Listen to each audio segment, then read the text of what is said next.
All right. Hello, everybody, and thank you for joining us today on another episode of If Walls Could Talk. I'm your host, Hannah Beloli. Today, we are joined by Matt DiBara, owner of DiBara Masonry, founder of the Undercover Contractor, CEO of Confident Homeowner, and co-founder of Contractor Consultants. Thanks for joining us today, Matt. Thank you for having me. So, Matt, why don't we jump right in? Tell the people a little bit about yourself. How'd you find your way into the masonry industry? I was born in it. My family's been doing masonry and all construction, but really passionate about masonry and concrete for 4 generations, 102 years. Wow. Great grandfathers came from Italy. And so at 9 years old, my first day, and I've been in the industry and loving it ever since. Wow. So why don't you tell us about the work that you're currently doing? With being an owner, a founder, a CEO, and a co-founder, things have to get busy for you. Very busy, but it's a labor of love. For me, it's simple. The easiest way to look at it is that I grew in the family business. Started off picking up trash my first day, and grew to eventually kind of taking over the business.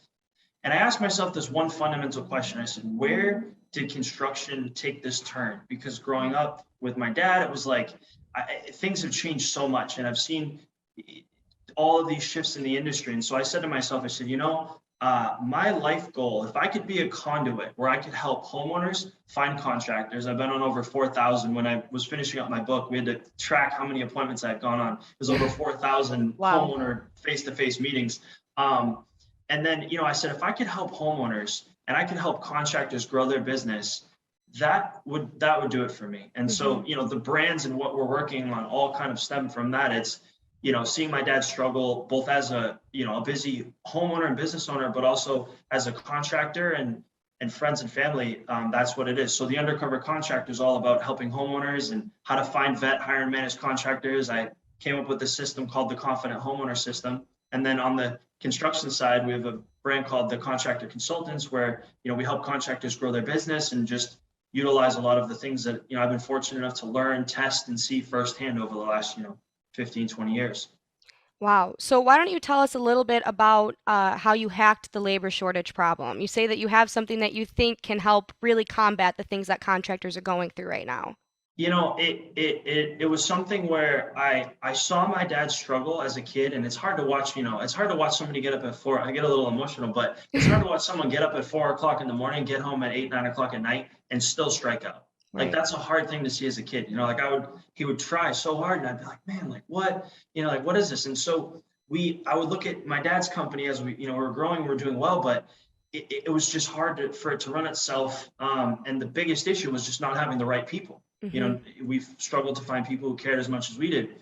And I thought to myself, it can't be impossible because there's companies with hundreds, if not thousands of employees in all different industries, including construction.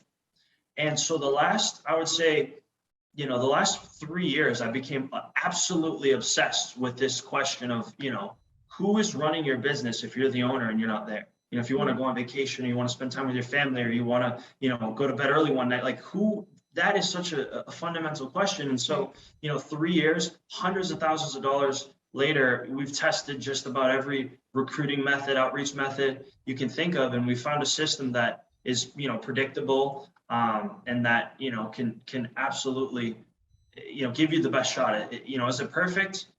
I mean, we're limited somewhat to the amount of people we have. I'm a Hmm. vocational high school guy, so I grew up, bricklaying in school and whatnot. But yeah, we spent a lot of time trying to solve that issue. Wonderful. So how do you guys go about obtaining people for this recruiting program? Are you asking contractors to bring their crews so they can go through it, or are you trying to target that younger generation who maybe has never even done contracting before? So we're going after both. So if you're new and you're starting in the industry, this course is for you. Also, if you're somebody who's been in the industry for 20 or 30 years, look, a lot of things have changed. I tell people, I sat next to my dad at 9 years old. This is what advertising was 15, 20 years ago.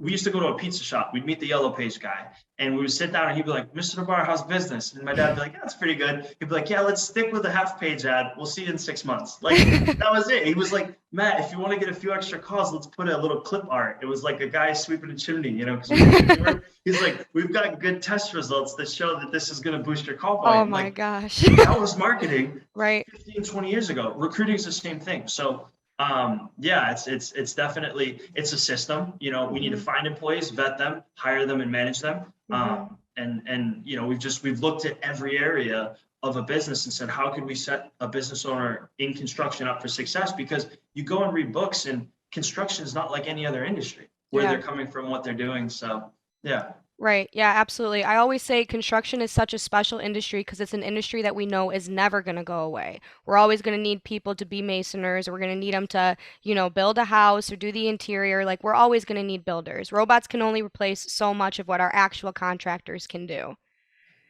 Yeah, I agree. I couldn't agree more. Yeah. So, what would you say? Because I know that you said that you saw construction make this kind of big turn where it started being very different from what you were used to. What are some of the biggest changes that you've seen in the industry? I love this question. So the digital marketing space, Hmm. right? I think we're at a time where it was the big push for everyone to get a website, Yeah. and we saw that. So it moved from like the yellow pages to a little bit of online, but then you needed the website because it was Google Ads, and so Hmm. I saw this whole shift. And then now it's like the cutting edge companies, like with the contractor consultants, we're showing clients how to use video. Like Right. in the next 2 to 3 years, video is the next website. Like everyone's got websites. It's what are you doing to Yeah. maximize video? In the hiring side, it's certain hiring, recruiting, retaining strategies that are going to be paramount, and shifts to the way you operate your business to attract talent, because now you're competing with Uber Eats. Like there are so many Hmm. entry level convenient jobs that it's like that's the competition for the entry level labor force, not to Right. mention mid level and senior level, where it's like, if you're doing well for a company, you're getting called by recruiters, chances Right. are. So Right. it's a weird shift. Yeah. So what would you think, or what would you say that you think the number one thing that construction business owners need to start doing differently now? Take recruiting seriously. And we Yeah. talk about it in this in the course. Like a well-run business is one that is recruiting constantly. Now, there's a whole method of how you analyze your business's needs, reallocate, job tasks within certain positions. So I can't oversimplify a process. I mean, when we started untangling what we did to be successful, and also what companies we knew that did well did, it was really this machine. It was like, well, you have to Hmm. do this, and this. But the first and biggest thing is that gone are the days where you could put up an ad and find somebody, Right. fairly easy. It's not there, and it's only going to get worse as more and more big companies can't Hmm. find labor, and they've got benefits and all sorts of things that the small and medium sized businesses can't really compete with. So we have to get creative. So are you guys going into like high schools, or how are you finding these people?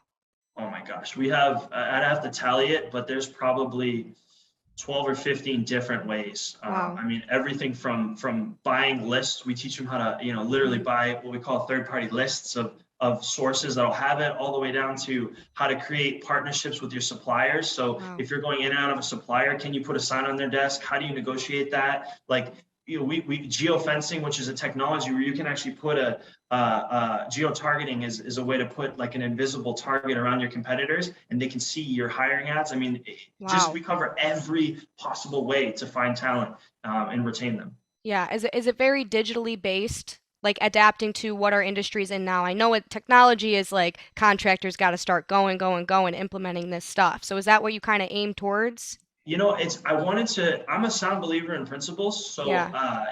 there are certain timeless techniques. Recruiting cards is one of them. Good example. We talk about how to create a recruiting card, what should be on it, who to hand it out to. Hmm. So we've actually got a section that, in the course that talks about tried and true versus some of the digital. And I don't think we should choose. I think it should be both. Yeah. As a matter of fact, I think Yeah. both will help advance and move the needle.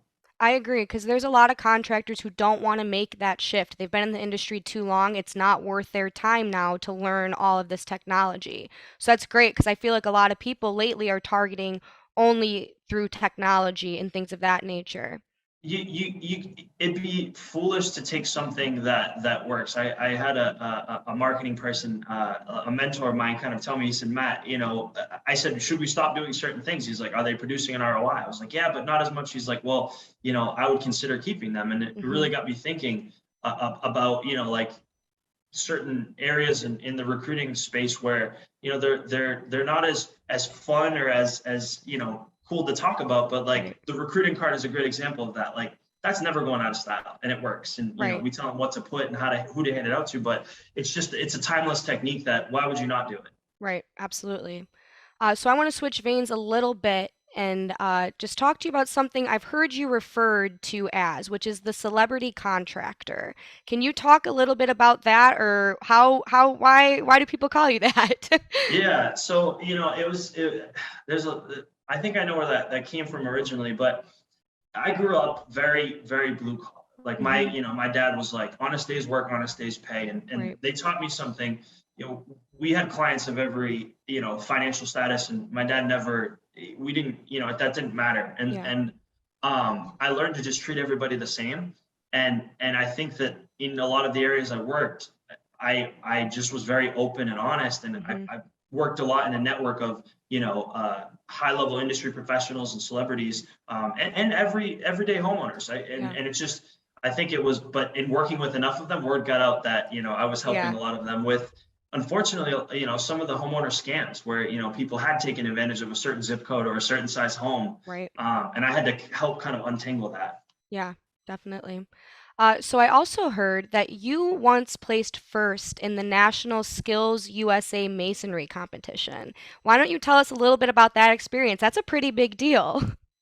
Yeah, I mean, I was the kid. This is a true story. I was the kid on Saturdays learning how to lay bricks. All the other kids were out playing, and my masonry teachers would come in on Saturdays and show me how to do it. And we competed, and it was a lot of fun. But it was really, I wanted to, even at a young age, I was so, there weren't a lot of people that I felt like were uh, basically, I wanted to be somebody where I could show people like that are in this path. Look, construction. There's so much you can do in this Hmm. industry and this trade. And I wanted to, we know a lot about doctors and lawyers, and there's a lot of industries and professions that get a lot of hype. And Right. I was like, wouldn't it be nice if I could make it exciting construction, right? Hmm. Laying bricks or blocks or tile or whatever the case may be, or drywall. And so it really came from that. I wanted to prove that, that this is also fun. So while everyone was playing football, I was laying bricks. Well, it got you to a good place in your life. It seems like it turned out pretty well for you. I mean, it wasn't an easy climb, but yeah, Yeah. I'd say so. Have you noticed then, since you come in usually after a homeowner has had a bad experience with contractors, have you noticed that contractors sort of have this bad stigma around them? I think it's with COVID. The tough thing is that there's so much money to be made right now. Hmm. And you have two big factors. Number one, the amount of money to be made. Number two is the fact that it's very much a digital kind of battlefield, right? Hmm. It doesn't matter old company, new company. I mean, I someday I was telling somebody, I said, I'm gonna make a website and start a Hmm. company and compete with the best companies in an area that have been there for 20 years and just prove how much of a digital, landscape it is. Not have any employees, not have any trucks, just do it as an experiment and document it, because Hmm. I don't think we're putting enough emphasis on that. So I think the stigma's there, and I think it's getting worse, and it Yeah. kills me because I remember with my dad, my dad would be like, hey, Matt, finish this section of concrete last. They want to dip their hands in it. Their kids, the clients would come out, and I'd be like, oh, this is so, my dad, I'd be leveling it out and troweling it. We'd dip their hand and we'd be looking at it. He'd be like, go over it again, Matt. We want it to Hmm. really, they're going to look at this for the next 20 years. Right. And I'm like, there's so many contractors that still have that passion in this industry, Hmm. but, a couple bad apples, the saying about the apple pie. Right, absolutely. My dad's also a contractor, so when I hear this bad stigma around contracting, I'm like, what do you mean? My dad is a great guy. He cares about his customers. He makes sure the job is done immaculately and to their perfection. So it is heartbreaking, and yeah, I mean, it's just more about people experiencing contractors and learning, this is the knowledge that they have. They might not have a college degree half the time, but what the heck does that matter? I completely agree. I think there's a need for homeowners to be a little bit more vocal about their bad experiences. I Yeah. had one street, the same contractor had basically was unethical, let's put it that way, with three homeowners. It was neighbor, across the street neighbor, and then two houses down. Not one of them put a bad review. So I said to them, I Wow. said, did you realize? Because I got three separate calls. It was like call one, and then a month later, another call, and then a month later, about a month and a half, another one. So by the third homeowner, I'm like, did you write it? So I asked them all, I said, did you write a review? And they're like, well, no, we were just so disgusted. We just wanted to get it over with. And I Right. get that, but it was like, nobody knew. Had neighbor one maybe put that review, which is honest and Mhm. completely warranted. I mean, it wasn't Mhm. like, go on and be angry on the keyboard. It was like, hey, Right. here's a factual, list of things that happened just in case you're thinking of using this company. They might have been able to save homeowner 2 and 3. And Right. that's, I think, what's tricky in that space. Absolutely. So as we're wrapping up here, why don't you just tell our viewers what you have going on right now? I understand that you recently published a book, or was that a couple years ago now? So the book is recent. We're almost done with it. We're finalizing a few things. I feel like every other day I'm finding new things that I want to add because I'm just so passionate about this. But so the book is it's homeowner focused. How to find, vet, hire, and manage contractors. So doing a lot there as the undercover contractor, working with homeowners on a Mhm. daily basis. And then obviously I'm very passionate about the contractor consultants and the work we're going to do to kind of level the playing field so that these companies of really any size can, if they want to play in that landscape where you've got companies that maybe don't deliver on the service well but are good at the marketing, we Right. give them the advantage to be able to compete in that playing field. Very cool. So where can people find you or reach out to you if they have questions or maybe they need to vet their contractors? Yeah, Matt D at theundercovercontractor.com is probably a good place to start. I check those emails every day. So anybody has any questions or anything, I'd love to connect with you. Wonderful. Well, thank you so much for joining us today, Matt. That's all we have for now, folks. You can catch updated industry articles, subscribe to our e-newsletter, and catch all the recent episodes of If Walls Could Talk on www.wconline.com. Until next time.